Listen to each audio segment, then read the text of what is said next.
आठवण येते, कमतरता जाणवते ती भाजपचे दिवंगत नेते गोपीनाथ मुंडे यांची। आता आपण आहोत भगवानगडावरती। अहमदनगर आणि बीडच्या सीमेवर असलेला हा भगवानगड म्हणजे गोपीनाथराव मुंडेंचा पूर्ण राजकीय प्रचार आणि प्रवास यातलं महत्त्वाचं श्रद्धास्थान, आशास्थान। मुंडेंच्या पश्चात त्यांच्या अनुपस्थितीत भगवानगडावरती होणारा यंदाचा हा पहिलाच दसरा मेळावा।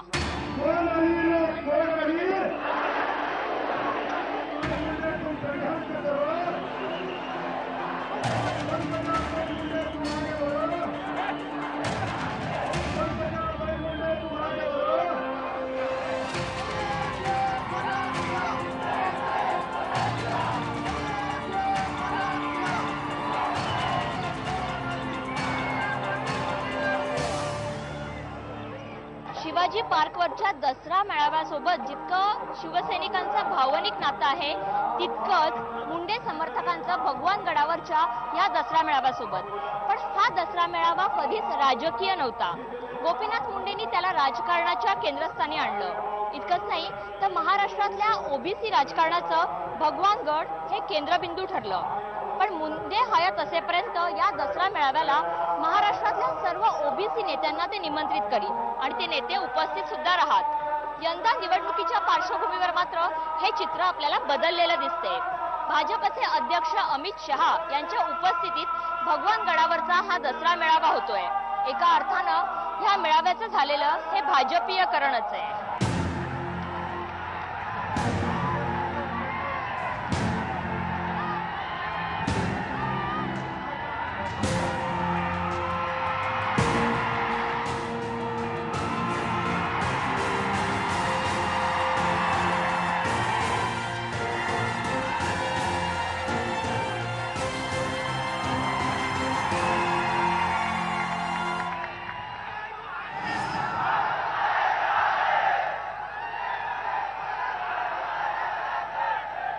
तुम्ही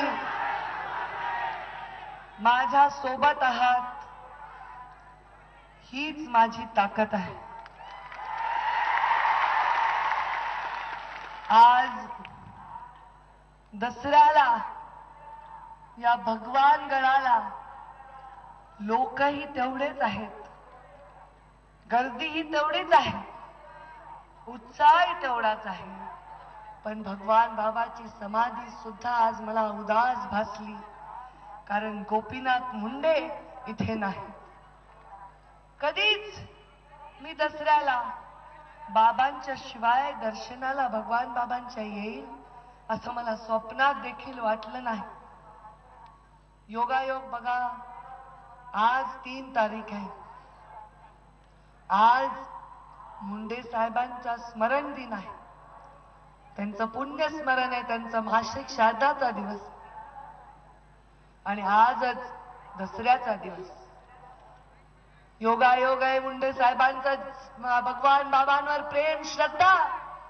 आज साहेब तुमच्या सर्वांच्या रूपाने भगवान बाबांचं दर्शन घ्यायला आलेले आहेत।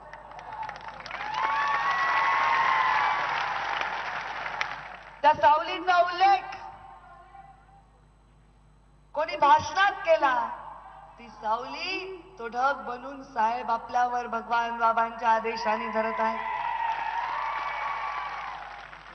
हा गडाचा महिमा आहे। या मंचावरून मुंडे साहेबांच्या भाषणाशिवाय एकही दसरा इथे झाला नाही। जगाच्या पाठीवर कुठेही असलं तरी दसऱ्याला भगवान गडावर यायचे।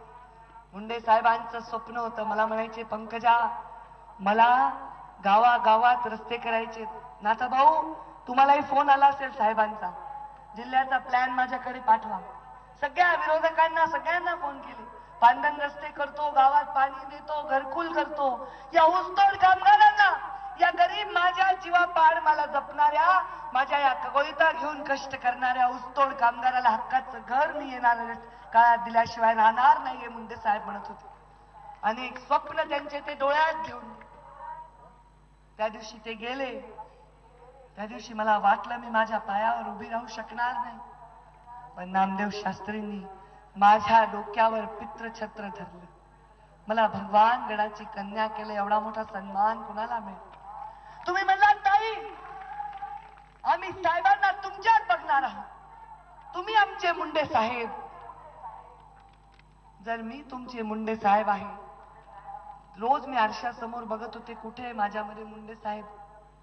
चेहरा वेडा वाकडा वर खाली करून मला मुंडे साहेब दिसत नव्हते.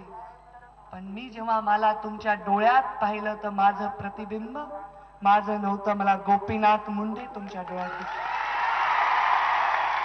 मग माझ्या आत असलेल्या त्या गोपीनाथ मुंडेंचा मी अपमान करू शकते का? मी सन्मानच केला पाहिजे ना. मग मी तुमच्या आशीर्वादाने घरात बसून रडण्यापेक्षा मैदानात उतरून लढण्याची शपथ खाल्ली आणि यशस्वी झाले. माझ्या यशाचे तुम्ही खरे शिलेदार आहात.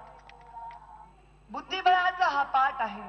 बुद्धिबळाच्या या पाठावर तुम्हाला उंट व्हायला आवडेल, हत्ती व्हायला आवडेल, वजीर व्हायला आवडेल, राजा व्हायला आवडेल, प्यादा का घोडा काय व्हायला आवडेल. मी सांगितलं या बुद्धिबळाच्या पटावरचा मी हत्ती होणारे हत्ती. हत्ती कसा चालतो? डौलात. कोणतं जनावर आजूबाजूला काय करते लक्ष नाही, वाघ सिंह सुद्धा घाबरतात. त्या हत्तीचं सगळ्यात महत्वाचं काम युद्धामध्ये शेवटच्या दिवसात असतं. मग वजीर सुद्धा काही करू शकत नाही. ते काम हत्ती करतो. समोरचं सैन्य तुडवून टाकण्याचं काम हत्ती करतो. मी आज माझ्या लोकांसाठी हे करणार आहे. देशात परिवर्तन आणणार आहे. या राज्याला त्या परिवर्तनाचा भाग बनवण्यासाठी कष्ट करणार. माझ्या पित्याचं सगळं स्वप्न मी पूर्ण करणार. या हाताने मी अग्नी देताना शपथ खाल्ली आहे, गोपीनाथ मुंडे हे नाव मी जगाला विसरू देणार नाही. प्रचंड भावनिक असा हा मेळावा झालेला आहे आणि ह्या मेळाव्याला मोठ्या संख्येनं महिलांची सुद्धा उपस्थिती होती. आपल्या सोबत आहेत ह्या सर्व महिला की ज्या सकाळी 9 वाजल्यापासून तळतळत्या उन्हात गेले 6 तासापासून ह्या मेळाव्यामध्ये वाट बघत बसलेल्या होत्या. कशाच एवढ्या उन्हामध्ये तुम्ही बसल्या होत्या? ह्या मेळाव्यात का आलेला होता तुम्ही? हा मेळाव्यात आम्ही पंकजा ताई करता आलो आणि भगवान बाबा करता बी आलो. आम्ही लांबून आलो. लोणार तालुका, जिल्हा बुलढाणा. आमचं गाव खळेगाव आहे. आम्ही सानप मंडळ आहे, सानप परिवार आहे. आम्ही प्रतिका ताई करता आम्ही भाषण ऐका करता दरवर्षी 10 वर्ष झाले येतो इथं. आम्ही त्यांना निवडून आणायचं आहे. मुंडे साहेबांना, पंकजी ताईला आपल्याला मंत्री करायचं. सर्वांची इच्छा आहे, सर्वांचं प्रेम आहे. अशी आमची इच्छा आहे की पंकजा ताईच मुख्यमंत्री व्हावा अशी आमची इच्छा आहे. खूप आम्हाला मुंडे साहेबांनी खूप मदत गरिबासाठी केलेली आहे. त्याच्यामुळे आमची पंकजा ताईच मुख्यमंत्री व्हावा म्हणून आमची अशी सर्वांची इच्छा आहे. आम्हाला वाटतं पंकजा ताई जसे मुंडे साहेब होते तसे पंकजा ताई पण मंत्री व्हावं, त्यामुळे आम्ही आलो. आम्ही कधी तुमचे कुठले प्रश्न आहेत की जे पंकजाताईंनी सोडवले पाहिजेत असं तुम्हाला वाटतं? आम्हाला गोरगरिबाच्या पाठीशी राहावं असं आमचे प्रश्न आहे. आमच्या मुंडे साहेबांनी जसं जास्त कामं केलेलं आहे तसं पंकजाताईने करावे असे वाटते आम्हाला. पण आता आजी एवढ्या निवडणुका झाल्या, हा तुम्ही आतापर्यंत किती वेळा मतदान केलं? किती 50 वर्षापासून करतो. 50 वर्षापासून तुम्ही मतदान करताय. मग गोरगरिबाचे प्रश्न सुटले का? हा सुटले ना. मुंडे साहेबांनी सोडले. आता ताई सोडणार आहेत. आता मुंडे साहेबाचे ताई सोडणार आहेत प्रश्न. ते गरिबाचे ते नेते होणार आहेत. आई बापा आहेत ते. तुम्ही कुठल्या गावावरून आलाय? किती तासापासून बसलाय? आम्ही 12 वाजल्यापासून बसलेलो आहे तिथं. सावरगावून आलो. मग गेवराई तालुका, बीड जिल्हा, भगवानगडावर आलो पंकजाताईच्या सभासाठी. पंकजाताईच्या सभेतलं भाषणातलं तुम्हाला काय आवडतं? काय आम्हाला मुख्यमंत्रीच आवडत आहे पंकजाताई. पंकजा मुंडेंच्या सभांना कोणाला निमंत्रित करावं लागत नाहीये किंवा कोणाला भाड्यानं सुद्धा आणावं लागत नाहीये, तरीही लाखोंच्या संख्येने ही गर्दी जमतेय. पंकजा मुंडेंच्या सभेला एवढी गर्दी का जमते जाणून घेऊया पुढल्या भागात. पण त्याआधी घेऊया एक ब्रेक. पहा फक्त IBN लोकमत.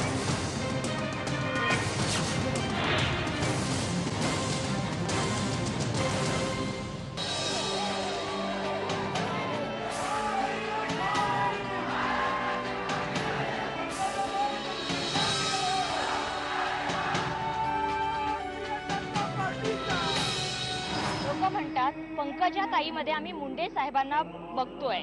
एका अर्थानं हे एक भावनिक प्रतिक्रिया असली तरी सुद्धा पंकजा मुंडे यांचं नेतृत्व आणि वक्तृत्व या दोन्हीमध्ये गोपीनाथ मुंडेंची छाप लकब ही आवर्जून दिसते. आपल्या सोबत आहेत पंकजा मुंडेंना लहानपणीपासून ओळखणारे आणि गोपीनाथजींबरोबर एक वेगळं नातं असलेले प्रकाश महाजन. मामा, पंकजा ताई एक नेत्या म्हणून पुढे येऊ पाहतायत. त्यांच्या ह्या नेतृत्व आणि वक्तृत्वाबद्दल तुम्हाला काय वाटतं? काय वेगळेपण त्यांच्यामध्ये आहे की लोकांना त्यांच्यामध्ये मुंडेंची छबी दिसते आहे?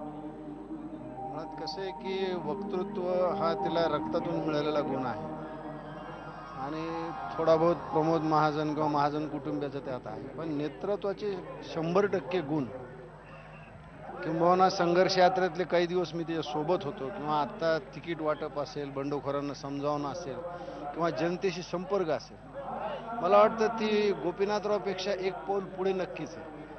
हे वडिलाचं नाव उज्ज्वल करणे इतपत तिच्यात गुण आहे, तेवढी ती मेहनत करते. त्याच्यामुळे गोपीनाथरावची आठवण येण्याचं कारण असं आहे आम्हा सगळ्यांना की गोपीनाथराव सारखंच तिचं सगळं एकंदरीत वागणं असल्यामुळे लोकांना आज असं वाटतं जे गोपीनाथराव निसीम प्रेम करणारा जो वर्ग इतर, त्या मला वाटतं की नाही, साहेब आमचे पंकजाच्या रूपात आम्हाला दिसू शकतो.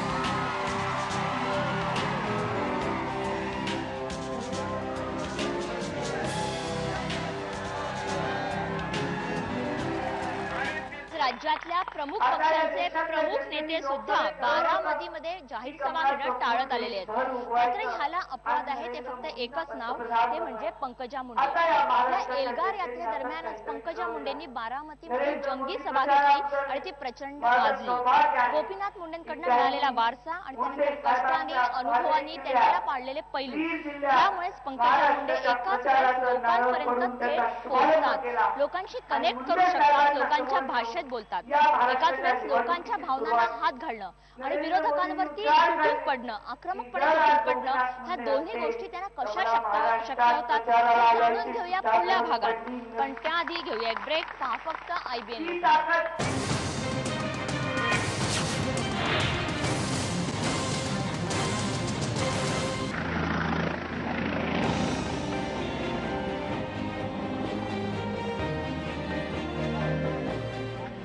ब्रेक नंतर आपलं स्वागत. आपण आता आहोत भाजपच्या बुलंद तोफ पंकजा मुंडे आपल्या सोबत आहेत. ताई, आम्ही सगळा प्रचाराचा दौरा पाहतोय तुमचा. एकाच वेळेस भावनिक आव्हानही तुम्ही लोकांना भावनिकतेला पण हात घालू शकता आहेत आणि विरोधकांवरती पण आक्रमकतेनं तुटून पडता. हे दोन्ही कसं शक्य होत आहे? दोन्ही शक्य होत आहे कारण मी एक आमदार राहिले विरोधी पक्षाची, माझा आवाज गेलाय सॉरी, आणि त्यामुळे मी महाराष्ट्राच्या प्रश्नांची मला जाणीव आहे. वरचेवर विधानसभेत मी त्याच्यावर बोलले आहे आणि भावनिक आव्हान आहेच आहे कारण लोकांची अपेक्षा असते की मी मुंडे साहेबांवर बोला. सॉरी. आता आजची ही कितवी सभा आहे तुमची? आजची माझी ही 5वी सभा आहे आणि वेगवेगळ्या मतदारसंघात वेगवेगळ्या विभागात या सभा आहेत. तशा जर मी जिल्ह्यात असेल तर 10-11 सभा घेते, पण इथे डिस्टन्समुळे 8-9 सभा आम्ही करतोय. आज माझ्या 8 सभा आहेत. स्टार प्रचारक म्हणून तुमच्यावरती कोणाचा, म्हणजे तुमचं वक्तृत्व, नेतृत्व, अर्थात बाबांचा तर आहेच प्रभाव, पण त्याच्याशिवाय तुमचे आदर्श कोण आहेत प्रचारातले? हे पहा, माझा आदर्श इतके वर्ष माझे बाबा आणि मामा दोघे इतके उत्कृष्ट वक्तृत्व आणि इतकं उत्कृष्ट संघटन कौशल्य असल्यामुळे मी इतर काही लोकांचं कधी नाव विचारात घेतलं नाही. पण राजकारणात जेव्हा मी वाढत होते तेव्हा मला अटल बिहारी वाजपेयी, बाळासाहेब ठाकरे हे माझे आदर्श तेव्हा वाटायचे. पण आज मी नरेंद्र मोदींच्या सहवासात बऱ्याच वेळा आले, गेले 4-5 वर्ष मी त्यांना बघते. ते त्यांचं हार्डवर्क इतकं प्रचंड आहे, इतकं कष्ट करणारा एवढा मोठ्या उंचीवरचा नेता मी पाहिला नाही. त्यामुळे आता माझे खरंच म्हणजे मला त्यांच्या एवढं कष्ट करायला खूप आवडेल. एक तुम्ही खूप चांगल्या सभा गाजवताना पण आम्ही बघत आहोत. त्याच्यामुळे सभा गाजवत असताना तुम्ही कसं स्वतःला डेव्हलप केलेलं आहे, कोणाकोणाचं? कारण का संघर्ष यात्रेपेक्षा फरक दिसतो आहे आता. काही डेव्हलप केलं नाही मी. एक गोष्ट नैसर्गिक मी सामोरं जाते लोकांना, सभेला. मी अनैसर्गिक काहीच करत नाही, त्याच्यामुळे कदाचित लोकांना ते आवडतं. शेवटचा प्रश्न की भावनिकतेच्या पुढे जाऊन इश्यू बेस म्हणून तुम्हाला काय वाटतं की जसं संघर्ष यात्रेमध्ये तुम्ही म्हणालात की लोक पण माझ्यामध्ये मुंडे साहेब बघतात, पण आता निवडणूक तोंडावरती आहे, त्यामुळे कुठला मुद्दा महत्वाचा आहे तुमच्या सर्व प्रचारात? या सरकारचा गैरव्यवहार, भ्रष्टाचार आणि घोटाळे हे सर्वात महत्वाचे मुद्दे आहेत. अँटी इन्कम्बन्सी प्रचंड आहे आणि मोदींच्या नेतृत्वावरचा विश्वास लोकांच्या मनामध्ये आजही कायम आहे. कोणी म्हणो किंवा न म्हणो, मोदी लाटच ही निवडणूक तारणार आहे. धन्यवाद, खूप खूप शुभेच्छा. मागच्या विधानसभा निवडणुकीमध्ये पंकजा मुंडे ह्या स्वतःच्या मतदारसंघामध्ये फक्त एक उमेदवार म्हणून प्रचार करत होत्या आणि आज 5 वर्षानंतर पंकजा मुंडे स्वतःच्या मतदारसंघाच्या बाहेर, स्वतःच्या जिल्ह्याच्या बाहेर भाजपच्या एक स्टार प्रचारक म्हणून फिरत आहेत. आतापर्यंत 85 सभांच्या वरती त्यांच्या झालेल्या आहेत संघर्ष यात्रेच्या निमित्ताने असेल आणि आता खास स्टार प्रचारक म्हणून.